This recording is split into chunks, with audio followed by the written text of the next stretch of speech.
চকরিয়া বদরকালী সড়কে সিএনজির যাত্রী বেশে ছিনতাইকারীরা এক যুবককে ছুরিকা আঘাত করে সমস্ত টাকা পয়সা ও মানিব্যাগ কেড়ে নিয়েছেন বলে অভিযোগ করেছেন এই যুবক। ঘটনাটি ঘটেছে সাহারবিল ইউনিয়ন পরিষদ সংলগ্ন রেল লাইনের নিচে।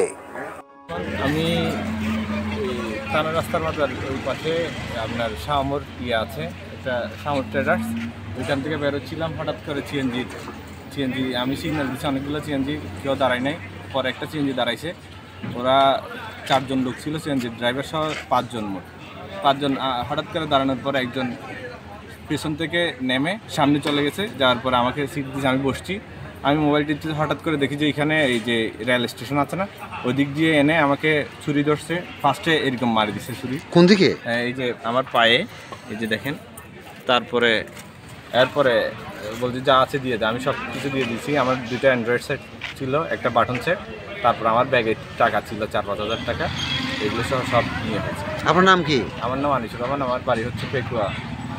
আপনি চকরিয়া থানায় আসছেন? হ্যাঁ, আমি চকরিয়া থানায় অভিযোগ দিতে আসছি। এখন আমাকে প্রাথমিক ট্রিটমেন্ট নেওয়ার জন্য বলছে, হাসপাতালে যাওয়ার জন্য বলেছেন। আপনার ওই গাড়িতে আর কেউ ছিল না? ওইখানে আমার কেউ ছিল না, আমি মূলত ওইখান থেকে উঠছি। অন্যান্য যাত্রী ছিল না? অন্যান্য যাত্রী বলতে ওরা সম্ভবত চক্র 4 জন যারা ছিল ড্রাইভার সহ সবাই সম্ভবত চক্র। ওরা এখান থেকে আপনার আমাকে ওরা যেভাবে বলছে, মানে একজন আরেকজনের সাথে কেন তর্কও করতেছে, যে বলছে মানে সব কিছু দিয়ে দেয়। একজন আমাকে ছুরি মারতে চাচ্ছে, আরেকজন বলতে আরেকজন নেমে গেছে ওই রেল স্টেশনে, আরেকটু আগে নেমে গেছে, আর 4 জনে মিলে ইয়ে করছে আর কি।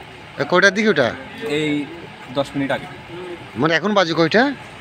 এখন আমার তো মোবাইল করি কিছু, এখন 10টা। তার মানে 10 থেকে 10 মিনিট আগে হবে সর্বোচ্চ। হ্যাঁ, 10 মিনিট হবে না। ঠিক আছে। আমি ঠিক